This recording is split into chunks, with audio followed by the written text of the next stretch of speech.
Joaquim Manuel Guedes Sobrinho, nascido em São Paulo no dia 18 de junho de 1932 e sua morte foi no dia 27 de julho de 2008. Foi um arquiteto brasileiro. Ele é mais conhecido por suas residências e seus projetos urbanos, entre os quais figura a cidade de Nova Caraíba, na Bahia. Liliana Guedes, que não se tornou uma celebridade no cenário da arquitetura moderna paulista. Ali, em uma cronologia da vida do arquiteto Joaquim Guedes, Liliana aparece entre os anos de 1949, quando eles se conhecem na faculdade, e em 1974, quando terminam um casamento. Liliana teve um papel fundamental na formação e no trabalho de Guedes. Carlos Barjas Milan nasceu em São Paulo em 1927. Formou-se um arquiteto em 1951 na Faculdade de Arquitetura Mackenzie e faleceu em 1964. No seu breve período de atuação profissional, pouco mais de uma década, deixou um legado de ideias expressas, tanto nas suas obras como através de suas atividades acadêmicas, que marcou decididamente os rumos da arquitetura paulista. Domingos Teodoro de Azevedo, arquiteto integrante da SAGMAX do Padre Lebrete, trabalhou com Liliana Guedes e ajudou como integrante para o Plano Piloto de Brasília. Mesmo não tendo sido classificados, o projeto da equipe alcançou o maior destaque entre os planos não finalistas, devido ao posicionamento do jurado Paulo Antunes Ribeiro a seu favor. A proposta da equipe logo revelou contradições com o edital do concurso. Guedes considerava que a primeira contradição seria a noção de cidade com crescimento limitado. Ele dizia: era um absurdo querer limitar a cidade, porque ou ela teria energia e pressão para crescer e ninguém seguraria, ou ela nem chegaria lá. Nos demos conta de que a população inicial de empregados federais, mais escola, mais abastecimentos, mais transportes, mais hospitais e saúde, chegava a 500 mil habitantes.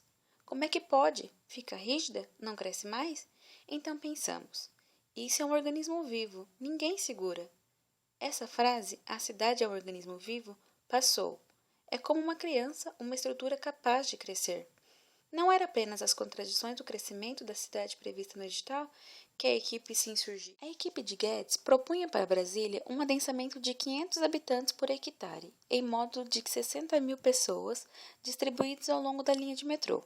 Ele dizia, era altíssima densidade, tipo Copacabana, mas com muito ar, muito mato e tudo muito próximo da estação de metrô. Também, a autonomia das unidades de vizinhanças era questionada.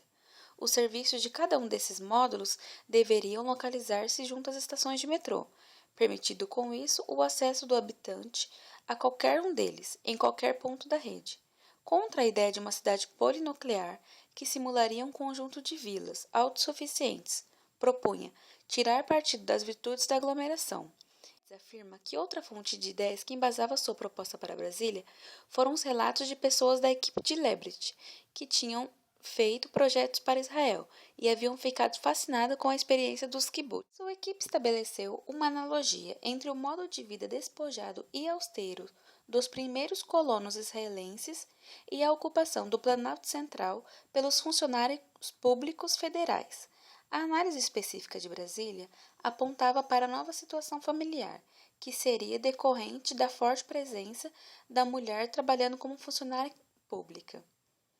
O modo de criar os filhos estando a mulher fora de casa o dia todo seria o ponto de conexão com a situação israelense, na qual os filhos não moravam com os pais, e sim em escolas ao lado das unidades de habitação. Os 42 edifícios de 4 pavimentos foram implantados de modo a criar espaços abertos lineares, pelos quais os fluxos de circulação se concentram e propiciam a convivência social dos moradores. Configurando ruas de pedestres, esses espaços sobreviveram ao tempo.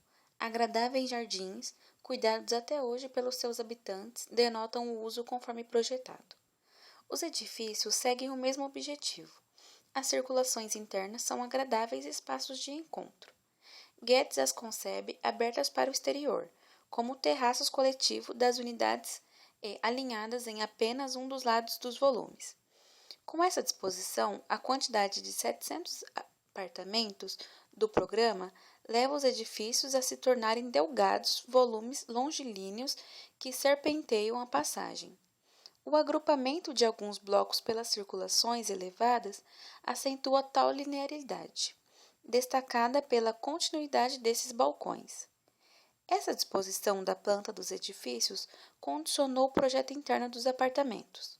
As aberturas para as circulações são situadas em posição elevada, de modo a não permitir a quem circula enxergar o interior do apartamento. Com este projeto, Guedes revelou atento às novas posições que se organizaram no Team X. A estratégia de concentração das circulações do conjunto de modo análogo a ruas é um dos pontos de coincidência com a produção inglesa.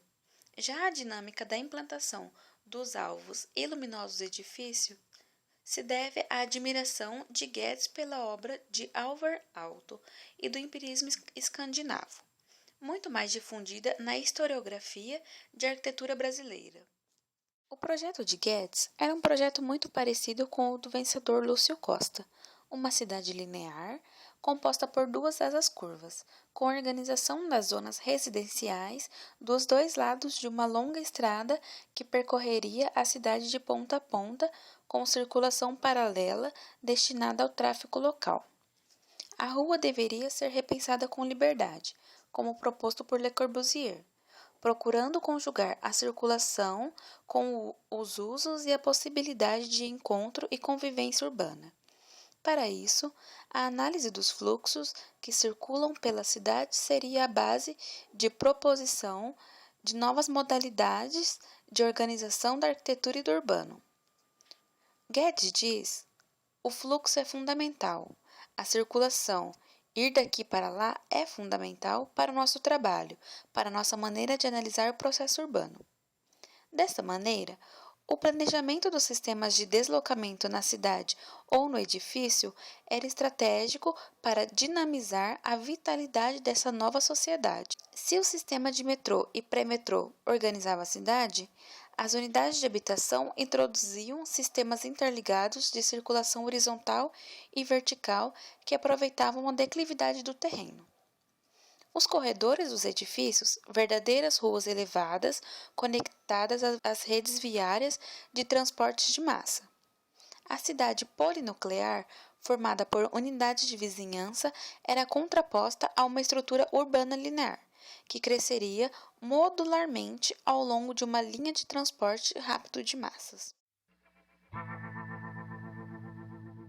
Muitos acreditavam que o projeto do Plano Piloto para Brasília de Joaquim Guedes era um projeto muito bom, pois desde o começo, ainda na fase de pesquisa, eles já pensavam no crescimento que a nova capital poderia ter.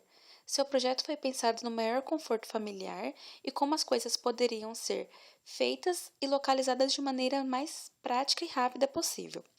Paulo Antunes Ribeiro achava o projeto tão bom que ele foi contra os processos de avaliação dos outros jurados e escreveu uma carta dizendo: para finalizar, no intuito de colaborar construtivamente para a solução da questão, sugiro, entretanto, que os 10 trabalhos separados no primeiro dia, acrescido de mais um, o de número 11, na numeração a giz, fossem constituídos como a equipe vencedora do concurso, sem classificação, organizando-se desta forma: uma grande comissão encarregada de desenvolver o Plano de Brasília.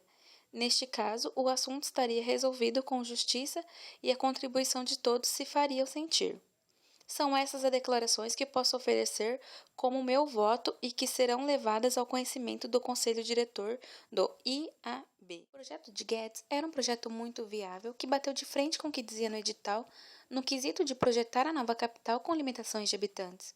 Mas Guedes tinha razão ao pensar no futuro, projetando a nova capital com capacidade para o crescimento, pois isto foi uma das coisas que aconteceram. Brasília passou das expectativas de manter um número limitado de habitantes. Guedes sabia que ele não podia enrijecer a nova capital.